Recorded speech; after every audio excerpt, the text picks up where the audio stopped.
तो बेटा last class में मैंने आपको इलेक्ट्रिक पोटेंशियल की डेफिनेशन, पोटेंशियल डिफरेंस की डेफिनेशन और पोटेंशियल ग्रेडियंट की डेफिनेशन, फार्मूला और न्यूमेरिकल्स कराए थे। अब मैं आज आपको एप्लीकेशंस ऑफ पोटेंशियल डिस्कस करूंगा, जिसमें इलेक्ट्रिक डायपोल, सर्कुलर रिंग, ये सब टॉपिक डिस्कस करेंगे। पोटेंशियल कंटिन्यूअस चार्ज डिस्ट्रीब्यूशन के लिए भी डिस्कस करेंगे। तो आप हेडिंग डाल दो एप्लीकेशंस ऑफ इलेक्ट्रिक पोटेंशियल, और इसमें पहली हेडिंग आप डालो बच्चों electric potential due to electric dipole. Electric potential due to electric dipole. Electric potential due to electric dipole. Electric dipole. बेटा आपने डायपोल एक बार ऑलरेडी पढ़ रखा है, लेकिन पोटेंशियल के लिए नहीं पढ़ रखा है। किसके लिए पढ़ा है? इंटेंसिटी के लिए। Electric potential due to dipole, due to electric dipole.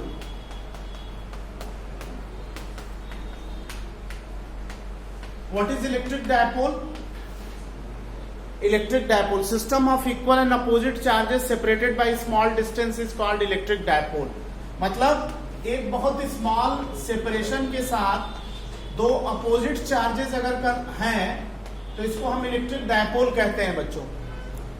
मैंने इलेक्ट्रिक डायपोल में आपको इंटेंसिटी की डेरिवेशन, एक्सियल इक्वेटोरियल, टॉर्क की डेरिवेशन, वर्क डन की डेरिवेशन, पोटेंशियल एनर्जी की डेरिवेशन और न्यूमेरिकल कराए थे। अब यहां पे मैं आपको डायपोल के लिए इलेक्ट्रिक पोटेंशियल की डेरिवेशन कराने जा रहा हूं, ठीक है? तो इसमें डायपोल का इलेक्ट्रिक पोटेंशियल केस 1 है बच्चों axial condition, axial point, axial point. इसको कहते हैं एंड ऑन पोजीशन।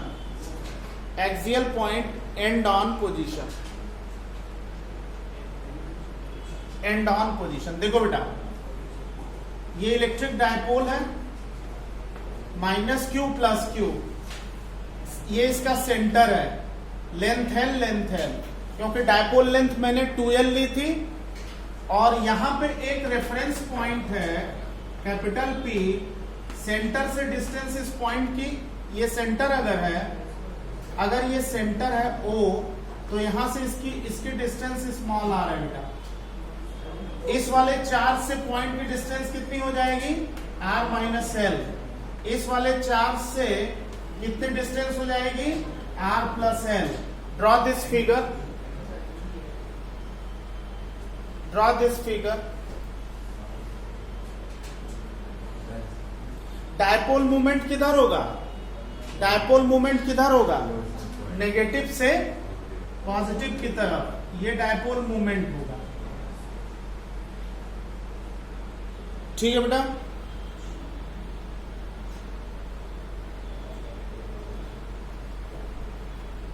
अब आप एक लाइन लिखिए यहां पे, electric potential at point P due to plus Q charge. Electric potential at point P due to plus Q charge. Electric potential at point P due to plus Q charge. V plus Q मान लेते हैं बच्चों, ये V1 है, कितना होगा? Small k Q upon R minus L, यही होगा ना? K q by r, potential का फॉर्मूला लास्ट टर्म पे बताया था, small k q by r minus l. ये पोटेंशियल पॉजिटिव चार्ज का है। What is potential due to negative charge? V2 बोलिए, small k minus q upon r plus l. आप कहोगे सर माइनस क्यू ले लिया क्योंकि स्केलर क्वांटिटी है। इलेक्ट्रिक इंटेंसिटी में माइनस को प्लस लेते थे, फोर्स में माइनस को प्लस लेते थे, लेकिन पोटेंशियल में माइनस को माइनस ही लेंगे क्योंकि ये स्केलर क्वांटिटी है। Is this clear? So what is net potential बेटा? Net potential V is equal to V1 plus V2, V is equal to V1 plus V2। इन दोनों में कॉमन क्या है? अगर ऐड करें तो इन दोनों में कॉमन क्या है? KQ कॉमन है, स्मॉल KQ। ब्रैकेट में क्या बचेगा बच्चों?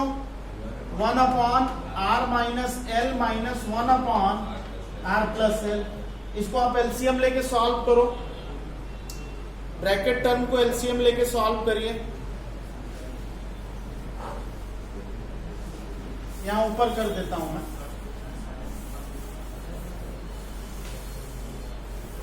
ब्रैकेट टर्म को अगर एलसीएम लेके आप सॉल्व करोगे तो कितना आएगा? V is equal to small KQ, नीचे हो जाएगा बेटा R square minus L square और ऊपर हो जाएगा 2L। कोई डाउट? भाई ये वाला यहां आएगा R प्लस L और ये वाला यहां जाएगा R माइनस L, R और R कैंसिल तो केवल 2L बचा। होगा ऐसा ना? और इसको लिख सकते हैं बच्चों स्मॉल के 2QL, Q को अंदर ले जा रहा हूं मैं और नीचे लिख रहा हूं R स्क्वायर। ये कंडीशन होल्ड कब करेगी? If R much greater than L।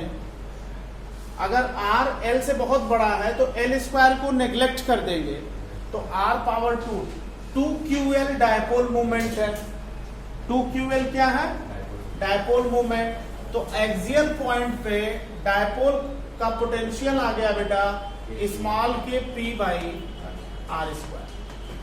Dipole का पोटेंशियल आ गया एक्सियल पॉइंट पे small k P by R square. और इंटेंसिटी क्या आई थी एक्सियल पॉइंट पे? इंटेंसिटी एक्सियल पॉइंट पे कितनी आई थी? 2P by R cube, small के 2P by R cube. Potential होगा P by R square. Is this clear बेटा? तो ये डायपोल का केस 1 है एक्सियल पॉइंट। ये पूरा का पूरा डेरिवेशन समझ में आ गया? सबको क्लियर है? दूसरा है बच्चों equatorial point, case 2। Equatorial point या इसको ब्रॉड साइड ऑन पोजीशन भी कहते हैं। इक्वेटोरियल पॉइंट सेकंड है इक्वेटोरियल पॉइंट या ब्रॉड साइड ऑन पोजीशन।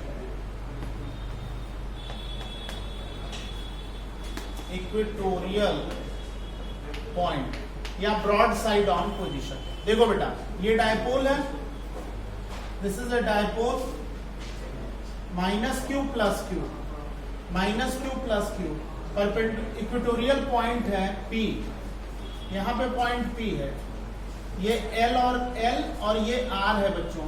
इसको यहां से मिला दे तो ये कितना हो जाएगा? Under root R square plus L square. इसको अगर यहां से मिला दे तो under root R square plus L square.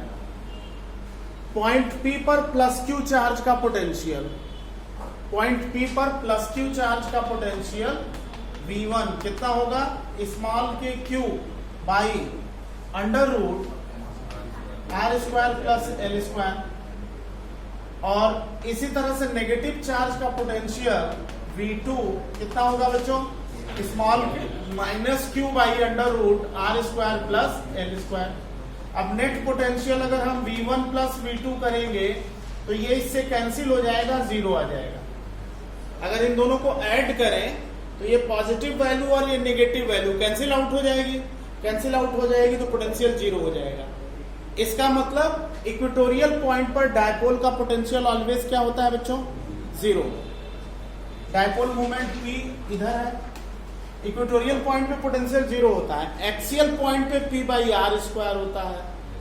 और इक्वेटोरियल पॉइंट पे इंटेंसिटी कितनी होती है? Small k P by R cube. Clear?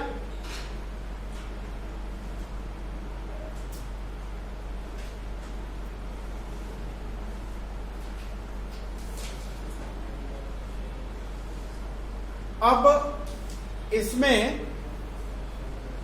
एक केस और है, केस 3, आर्बिट्रेरी पॉइंट। और आर्बिट्रेरी पॉइंट की ही डेरिवेशन एनसीईआरटी में दिया हुआ है। उसी में थीटा 0 और 90 लेकर के ये फॉर्मूला निकाला जाता है। तो वो हम लोग करते हैं, बोर्ड के लिए इंपॉर्टेंट है। केस 3, ध्यान से देखना बच्चों।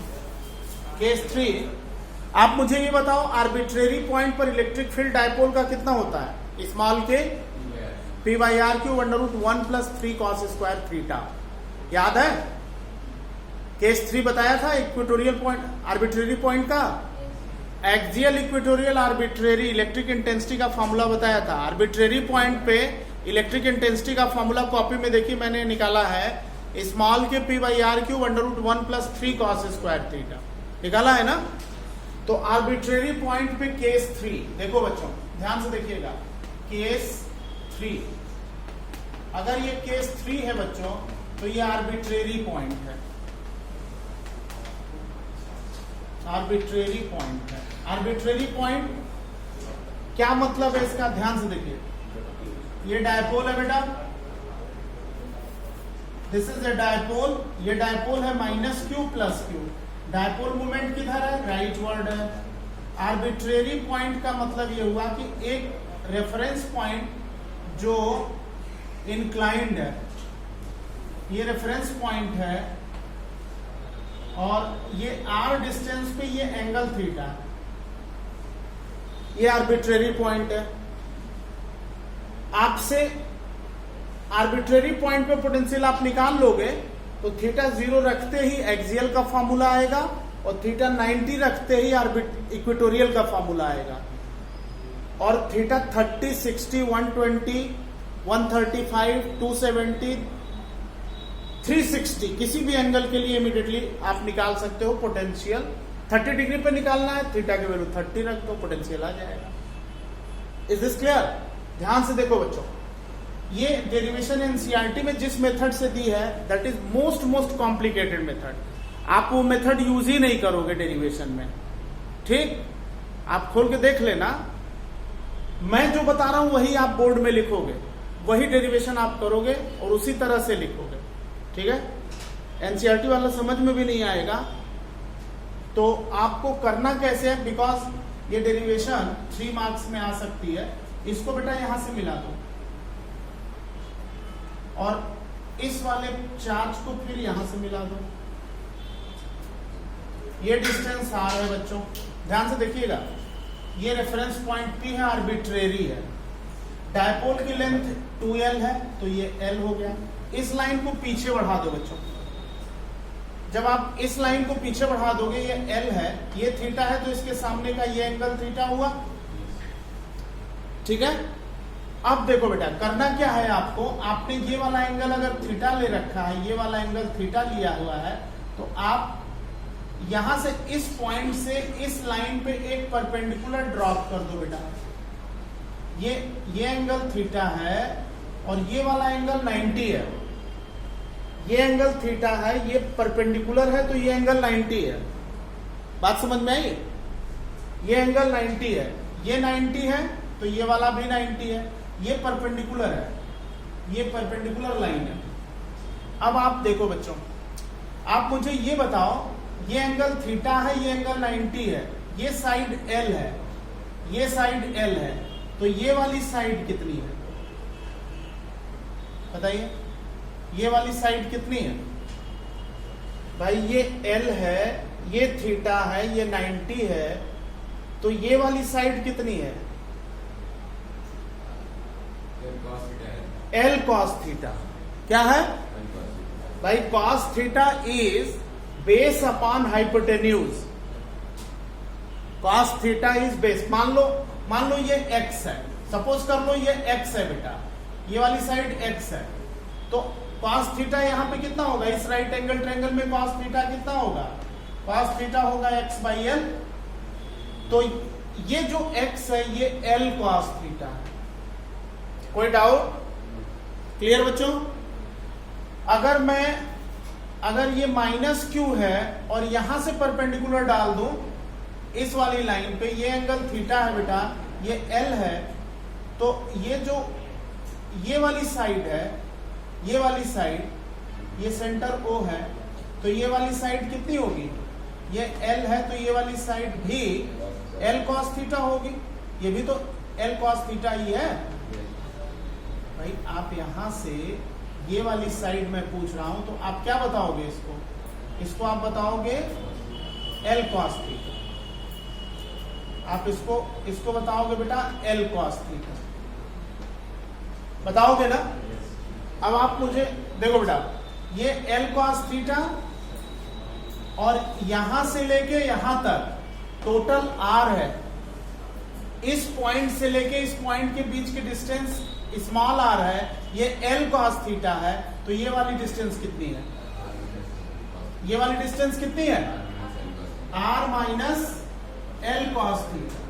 इसको आप लिख सकते हो r माइनस L, इसको आप लिख सकते हो बेटा r minus L cos theta, लिख सकते हो।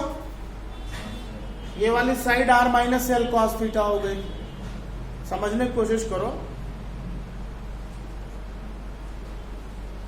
ये वाली distance r minus L cos theta हो गई बच्चों।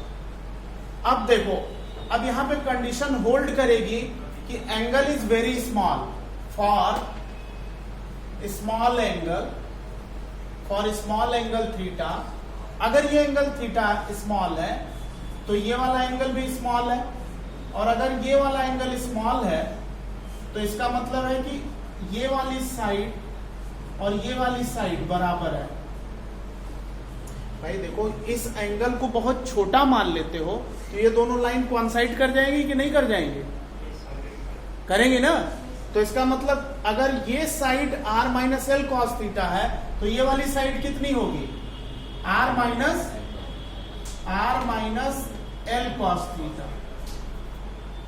इसको भी आप लिख सकते हो r minus L cos theta.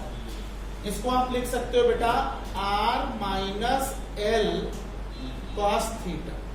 कोई डाउट? क्लियर? अब आप मुझे ये बताओ बच्चों कि ये इस चार्ज से इस पॉइंट की डिस्टेंस तो आ गई। अब मैं चाहता हूं कि इस चार्ज से इस पॉइंट की डिस्टेंस निकालूं, तो क्या करेंगे? ध्यान से देखो बच्चों, यहां से लेके यहां तक स्मॉल r है, जैसा कि हम लोगों ने मान रखा है। रेफरेंस पॉइंट की डिस्टेंस r है, यहां से लेके यहां तक स्मॉल r है, और इतना L cos थीटा है। तो यहां से लेके यहां तक की टोटल डिस्टेंस कितनी हो गई? यहां से यहां तक की टोटल डिस्टेंस कितनी है? r plus L cos theta. और अगर एंगल स्मॉल है ये वाला, तो ये साइड और ये साइड सेम है। इसका मतलब यहां से इस पॉइंट की डिस्टेंस कितनी होगी बच्चों? r plus L cos theta. Is this clear और not? Is this clear? Draw this figure.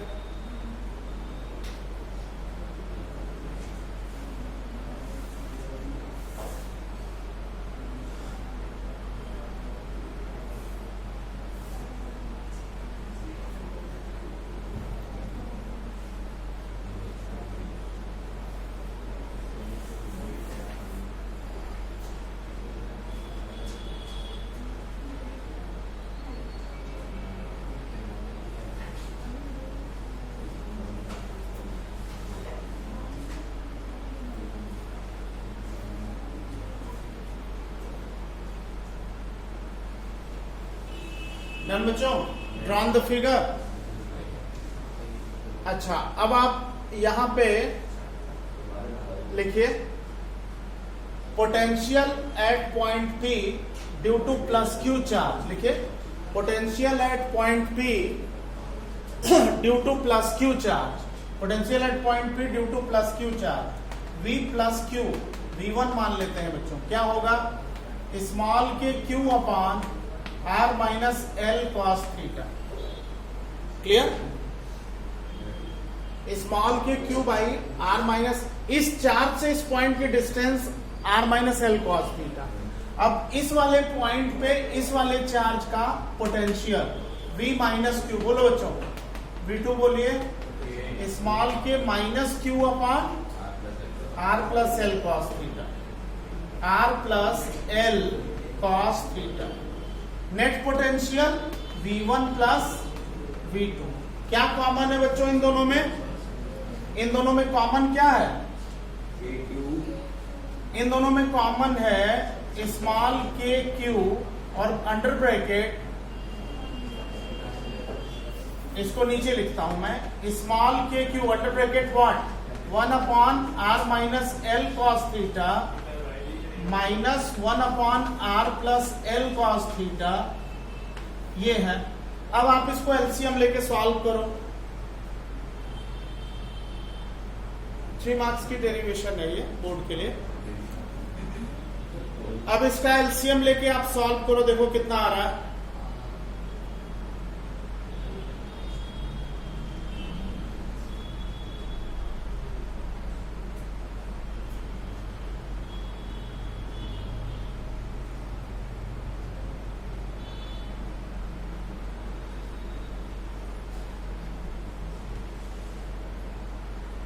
ऊपर कर, हाँ यहां पे कर देता हूं मैं।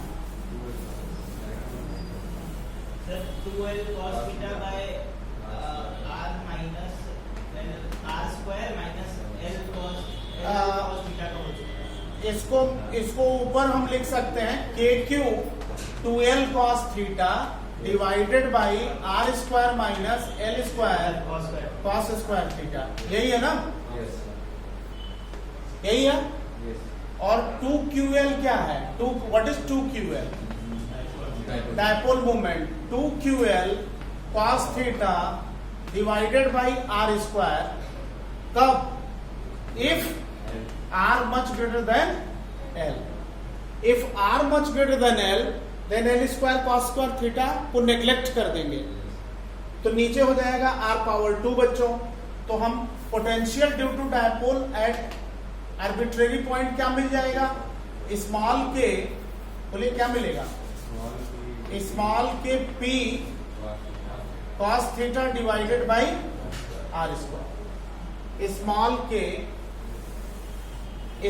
के p cos theta, 2ql dipole moment है p cos theta by r square. ये पोटेंशियल का फार्मूला डिराइव हो गया आर्बिट्रेरी पॉइंट पे, p cos theta by r square. Zero, आप किसी भी एंगल पे डायपोल का पोटेंशियल निकाल सकते हो इससे।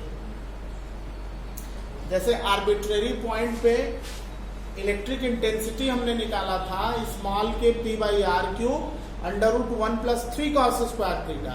30 डिग्री पे निकालना है थीटा 30 रख देंगे, पोटेंशियल निकालना है 30 डिग्री पे cos 30 रख देंगे, cos 30 रूट 3 बाई cos 30 जो है वो रूट 3 बाई 2 होता है, रख दोगे पोटेंशियल आ जाएगा 30 डिग्री पे। इज दिस क्लियर बच्चों? Is this derivation clear? इस डेरिवेशन को आप इसी मेथड से करना बेटर है, क्योंकि आप बुक में एनसीईआरटी में देखोगे very complicated method is given there. ठीक है, आंसर यही आएगा, बट आई थिंक ये समझ में तो आ गया होगा आपको, कोई दिक्कत नहीं है। ठीक है।